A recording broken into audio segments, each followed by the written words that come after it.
Nakikilala ang isang bansa dahil sa mga mayayabong nitong kultura, tradisyon at wika. Ngunit, paano kung sa paglipas ng mahabang panahon, unti-unti nating nakakalimutan, napapalitan, at nababago ang mga wikang ating nakagisnan?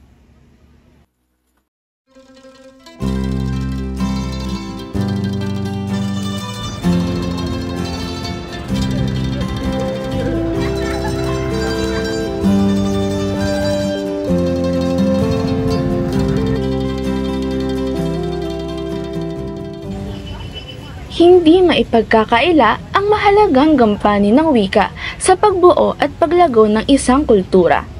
Kadalasang sinasabi na ang presensya ng isang wikang katutubo ay siyang patunay ng kayamanang taglay ng kulturang pinagmulan nito.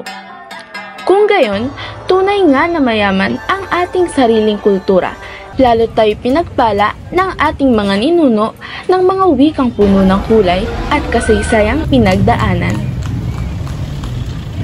Ngunit sa kasalukuyang panahon, kapansin-pansin ang mabilisang pagbabago ng balarila ng ating wika. Kadalasan tuwing tayo ay gagamit ng social media, napapaikli ang mga salita tulad ng LANG na siyang nagiging LNG, at ang ilang mga salita ay napapalitan ng gamit at kahulugan. Ang mga salita ng ibang wika tulad ng Ingles ay mas nagagamit kaysa sa mga salitang kasing kahulugan ng ating wika. Habang ang mga dayuhang wika naman ay mas nagiging prevalente kaysa sa ating sariling wikang Filipino.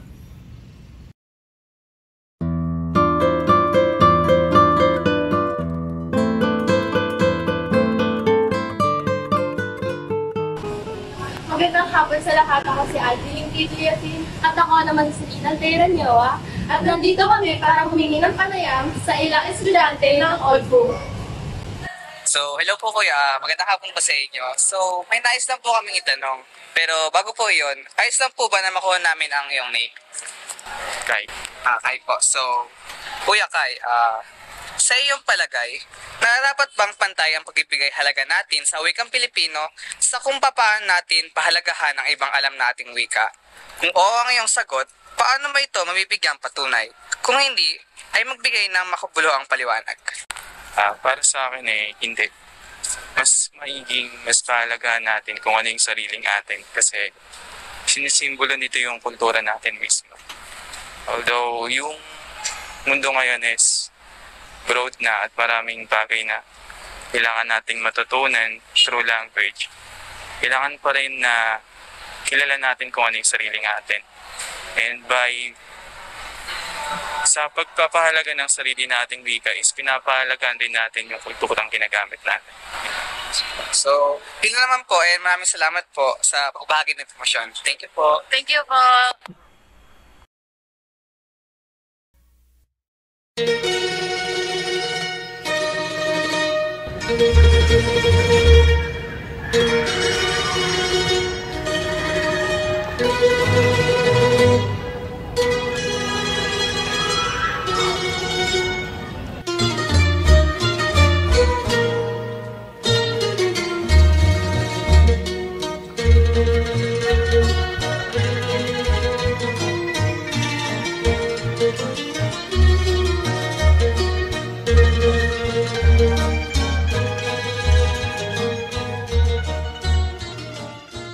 At ngayon, andito tayo sa pamantasang lungsod ng Valenzuela at mag-i-interview tayo ng isang mag-aaral dito.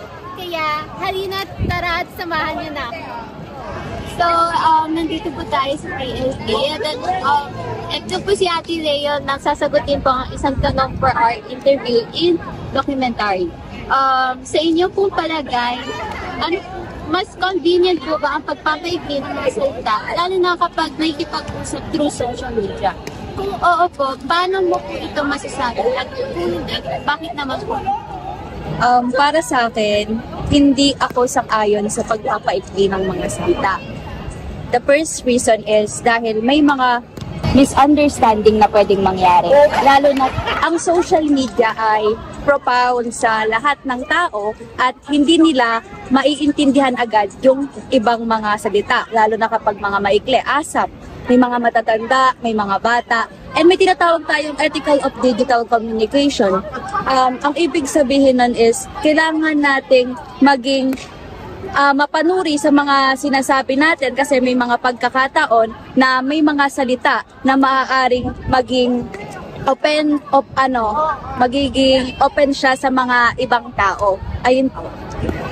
Thank you so much po, Ate Leo.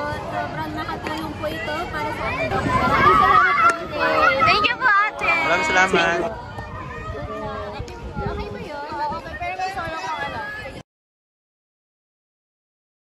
Narito si Ginoong Carl Aidan Lee, isa sa aming miyembro upang makipagpanayam sa isang Pilipinong propesor ng pamantasang lungsod ng Valenzuela na si Binibining Janet M. Panilyar. Magandang hapon po, Binibini. Ako po si Carl Aidan Lee. Parte po ako ng grupo ng Adwikain at ito po ang aking mga kagrupo. Ako muna ay ang tagapag-ugnay ng Departamento ng Filipino sa Pamantasan ng Lungsod ng Valenzuela. Ako si Janet M. Panilyar. Magandang hapon sa lahat. The topic of the documentary is the corruption or degradation of the Filipino language in modern times, sub-issues, and therefore. So, from the word of corruption, ibig sabihin ba ay pag-aalis ng pagpapababa ba ng antas ang ibig sabihin ng korupsyon, pagbaba ng antas o degrade, at maaaring sabihin ang corruption ay pagkakaroon ng iba pang mga antas na maaaring hindi na tanggap na sa lipunan. So, tapos may nabanggit ka, no, ang wikang Filipino ay maaaring nawawala na doon sa globalisasyon. Iyan yan sa mga tinignan ko. Sabi mo, is the shortening of certain words convenient when conversing in social media. So dito na ako nagbigay or focus, no? As sabi natin earlier, the grammar of the Philippine language is being oversimplified by modern users, especially when conversing in social media platforms. Kasi mas madali naman talaga eh. Di ba? Naintindihan mo naman, siya lang, LNG, di ba? Kapag nag-message sa'yo, o kaya naman, even yung mga acronym na BTW, by the way, di ba? You can really realize those na bilisan mo na, okay, papunta na, ibig sabihin, pero nasa bahay pa lang. Di ba? Okay, so, titingnan natin muna siguro, paano ba natin muna tinitingnan ang wika? Baka ang wika, tinitingnan lang natin siya as prescriptive. Ano ang ibig sabihin ng prescriptive? Grammar should not be prescriptive alone. Hindi ito basta tinutulong lang sa academic, kung saan napunta tayo, simula ng bata, hanggang ngayon, even at your, papunta kayo sa kolehiyo. So, hindi dapat prescriptive lang ang grammar. Anong ibig sabihin nun? Hindi lang natin basta pinupulis, diba? Yung wika na, dapat yung nakasulat siya ni LANG dapat. Paano kung sinulat niya yung LNG? Naintindihan mo naman. Diba? Isa yun sa mga halimbawa. Per se, pag sinabi natin ng wika kasi malaking bahagi yun. Pero sa talakayan ng wika, may pinag-aaralan tayo na ang gramatika o yung sinasabi natin maayos na gamit ng wika mula sa pagbuo ng tunog, pagbuo ng salita, kahulugan, and even pangungusap. It should also be descriptive. Ano ang ginagamit ng mga tao sa ngayon? Halimbawa, kayo, anong ginagamit nyo? Paano tayo magkakaintindihan? The Gen Z, the millennial, sabi natin even the Gen X or Y and Z, sabi natin, may mga salita na dapat they should be getting involved at once. Kasi halimbawa, ang nanay mo naman hindi kayo magkasintihan. Ang atin mo hindi kayo magkasintihan. Pero meron kayong common language. Meron kayong mga magkakatulad na salita na ginagamit. This should be descriptive. Na ang ibig sabihin, anong karaniwang ginagamit ng mga tao sa ngayon? In the cultural and historical context, kailangan natin ma-realize ang wika, ang grammar per se, o grammatica, nagbabago. Pero yung prescriptive, sabi natin, meron talaga tayong sinasaalang-alang or consider na mga pagbabago or standard, para mas magkaroon tayo ng, sabi nga, kung ano yung gagamitin sa academic, kung ano yung gagamitin sa edukasyon, kung ano yung gagamitin sa pamahalaan, kung ano yung gagamitin sa batas, So, kapag nagbabago tayo ng wika, nandun tayo sa discussion ng language planning. Okay. At papunta sa language planning, habang nagpaplano tayo sa pagbabago sa wika, kasi may nakita tayong problema. Kapag nagbabago tayo ng wika, nandun tayo sa discussion ng language planning. Okay. At papunta sa language planning, habang nagpaplano tayo sa pagbabago sa wika, kasi may nakita tayong problema. Okay. Kinakailangan makabuo tayo sa dulo ng language policy or sinasabi natin polisiya sa wika. Any rule na kailangang sabihin sa mga tao na, oy, ito gamitin nyo kasi ito ang standard. Ang ina naman po sa mga salitang banyaga na naiiwan sa bansa po mula sa pananakop ng iba't ibang mga imperyo, iba't ibang mga kolonyal na kapangyarihan ay patuloy na nasasama sa wikang Pilipino kahit na hindi ito opisyal kinikilalang bahagi talaga nito. Ito po ay mapadirekta man, nasaling or wala. Meron po kayong gusto ipaliwanag or ibahagi pero ang gamit po ay ang pagkakahalo po ng wikang Pilipino at ibang lingwahe tulad po ng Taglish po kumbaga. Mas napapadali po ba ito sa inyong pag-explain kumbaga or pagbibigay rason kaysa po sa paggamit po talaga ng purong Pilipino at hahanapin po po yung kasing kahulugan niya po o pagkakasali niya po? Okay, so thank you,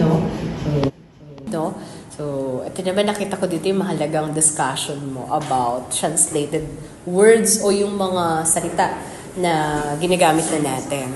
Hindi lang naman tayong gumagamit ng ganong paraan. Kasi any culture or any nation, sabi natin, who has been conquered, definitely, hindi lang sa ekonomiya yan, hindi lang sa pamamahala sila naapektuhan. Most of all, kasama ang kanilang kultura at wika. So, hindi lang tayo ang katulad na nangyari dyan. Hindi lang tayo ang nabigyan ng iba pang mga salita ng hiram.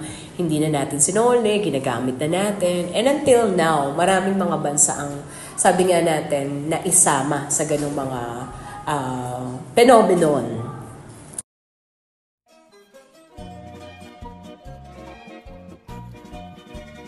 Masasabi natin na ang wika ay malatubig sa kanyang istruktura.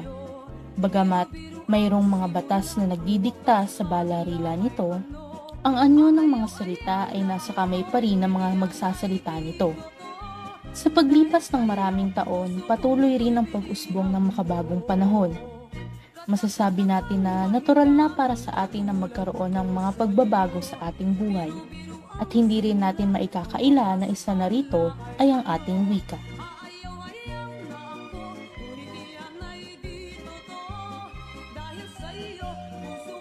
Adwika.